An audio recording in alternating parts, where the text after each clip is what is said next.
Okay folks, let's get started. Time to roll that saw blade sign.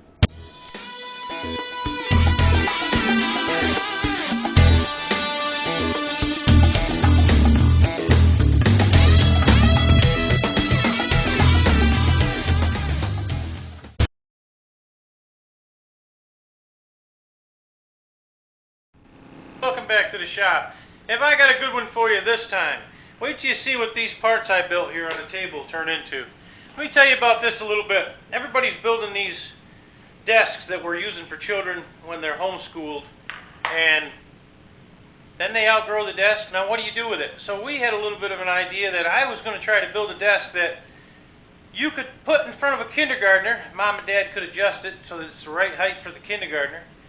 Then when the kid goes to elementary school, Mom and Dad can adjust it a little bit further, and so on and so forth. And we ended up with a design for a table that, believe it or not, I believe will work from kindergarten age to going to college dorm age, where the person could take this thing and put it in their dorm and use it.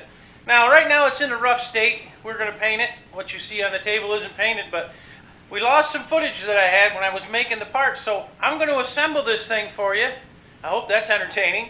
And once we get it assembled, then we're going to throw some paint on it. We're going to do a finished product and a finished picture. And I hope you guys got something out of this, and I hope you enjoy watching me put this thing together. I'll try to go through the pieces and explain how I did it as we work along. So stay tuned.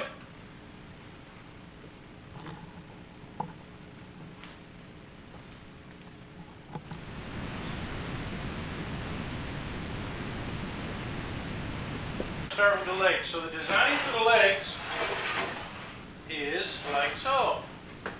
I started with a 2x4. I don't know if I'm too high for the camera. We slotted the 2x4 with a router. I did that by hand. From this point forward, I'll be doing it with the old CNC. Because some of this is ugly, but it works. Slotted the thing, drilled some big holes so that the router had a place to run out to. Cut these notches. These are actually designed to catch the brace, and I'll show you them. Once I had it all in place, I inserted these dowels as locks because I thought little fingers might happen to catch the locks. And after I get it assembled, I'll go back over that and show you why I did that. So let me grab some tools and see if I can figure out how to put this puzzle back together for you. Part A to part B to part C here. So take a leg, and I did a rabbet in the back of the leg so that table back could insert into it. Excuse me, Hector. Excuse me. Alright, so here's the back of the table.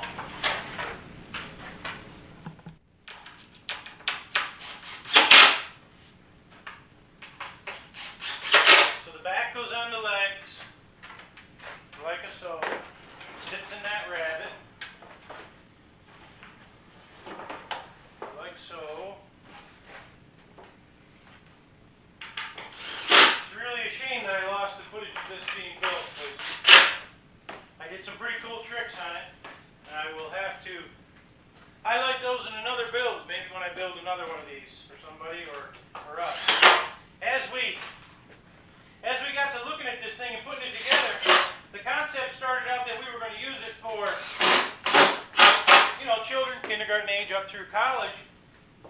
We've since determined that this thing is going to be awesome for us, positioned right next to our CNC machine because of the ability to go from 15 inches to a standing position with your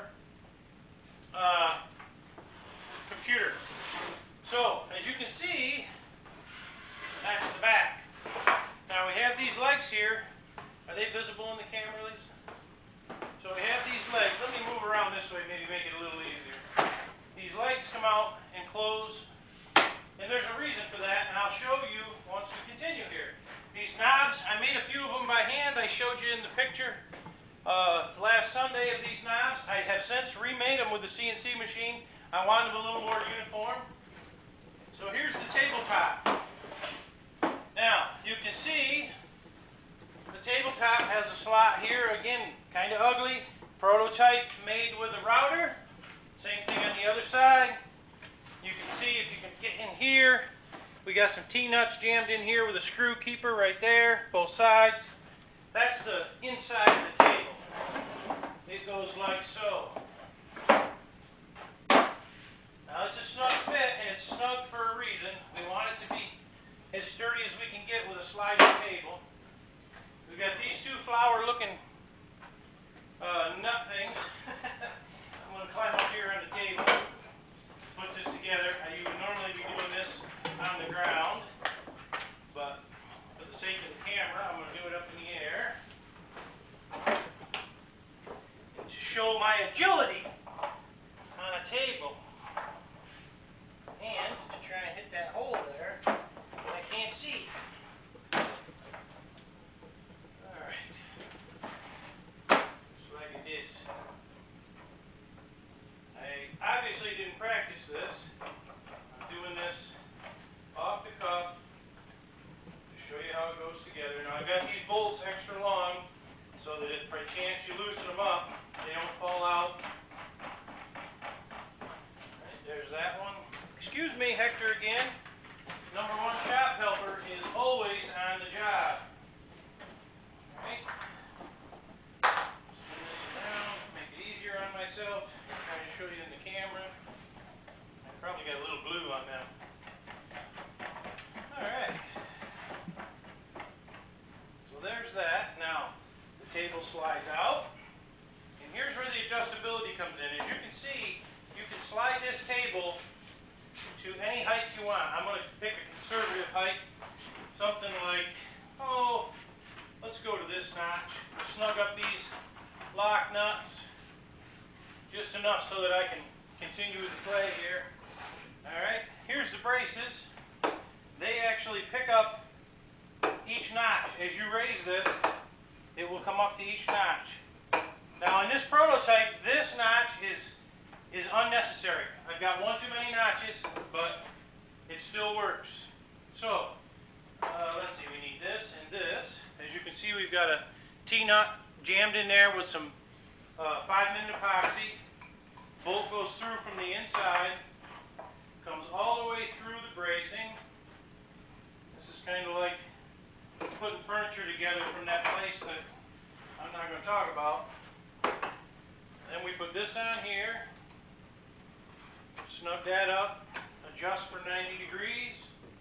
You could get a square out if you want to be picky. Tighten that one up. Tighten this one up. Now, also, if you wanted the tabletop tipped, you can loosen this up and you can jiggle this so it goes one way or the other. You can put it there, you can tip it here.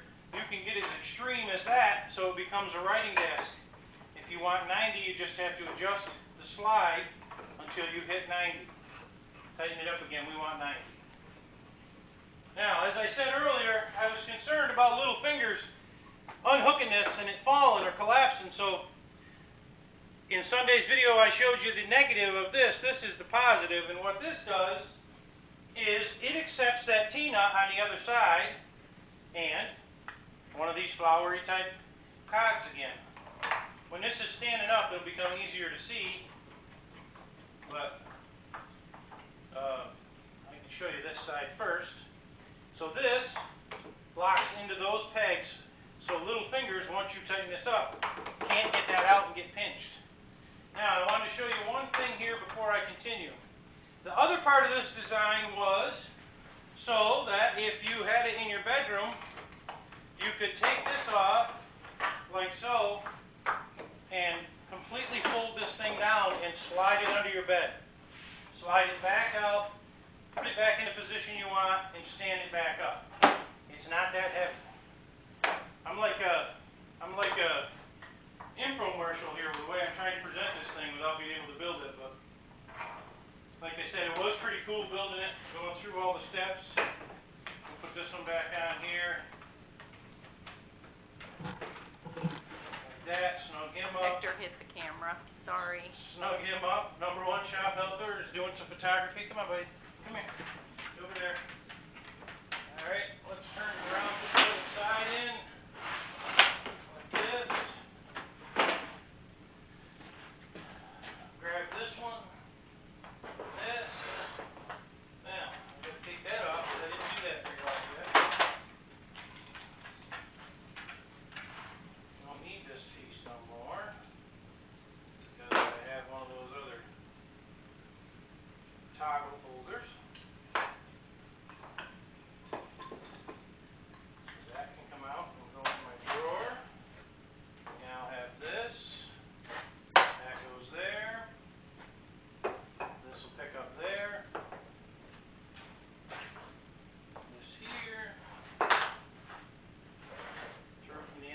like we said before. Put this one on here. And again, this is something that you would only put together one time for the most part once you have it set up in your house. You're not going to take this apart 100 times. And let's see if I don't put the lock on backwards from doing this standing up. Let's see, lock is right there. This in. I already explained that this thing can fold down. Lock him in.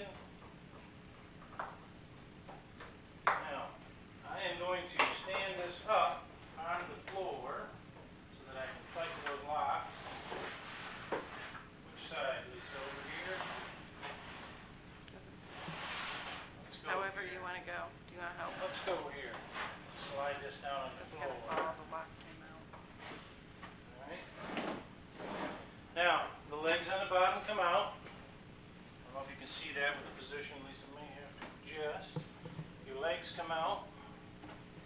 Now the table is stable. Table stable. I haven't quite figured this out yet, but to the most extreme, this goes in here to lock the legs. This guy has to come back into position because I didn't do it on the table. Lock him in. Little finger lock, we'll call them. And there you have it, folks. A completely adjustable table that is completely collapsible and can be put under your bed up against your wall. Alright, folks, so that is what I would call kindergarten height. Top of that desk is 21 and a quarter, 21 and a half.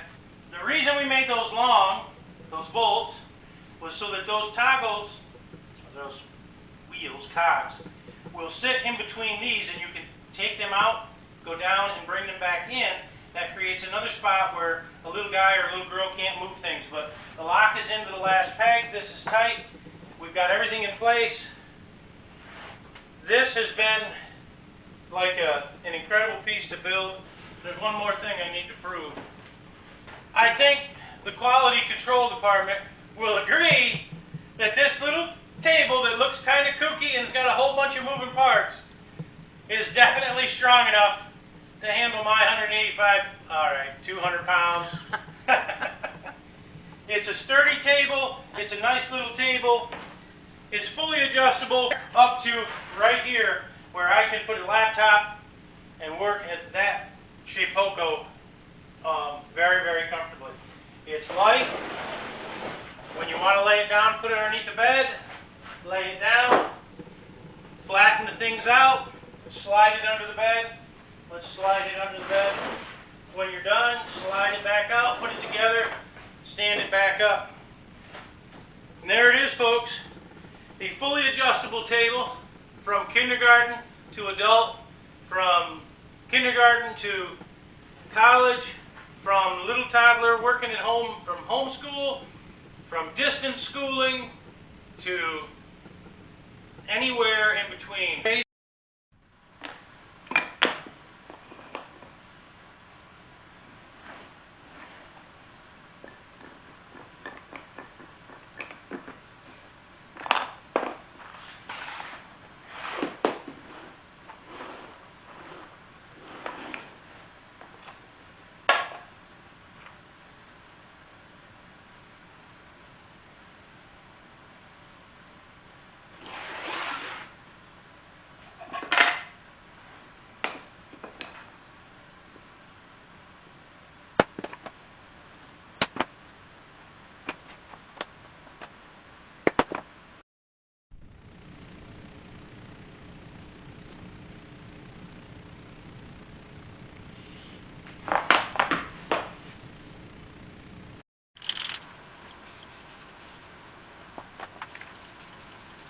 Look at me. Look right at my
Alright y'all, there she is, all painted up and pretty, ready for the prom. Let's do a little walk around so you can see this thing.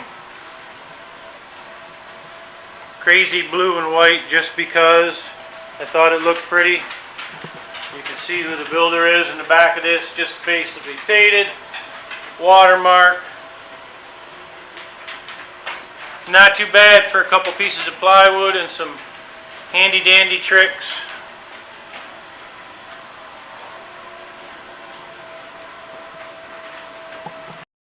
Alright folks, so there you have it, my crazy table from kindergarten up to college age. And I think there's one more thing I need to do to prove to y'all that this is a good table. We're going to do a little quality control. Now you tell me, that's 200 pounds on that baby. It's sturdy, it's built strong. Man, I'm proud of this thing. Alright y'all, give me a like, a subscribe, a share, comment. And as always, we'll catch you on the next one.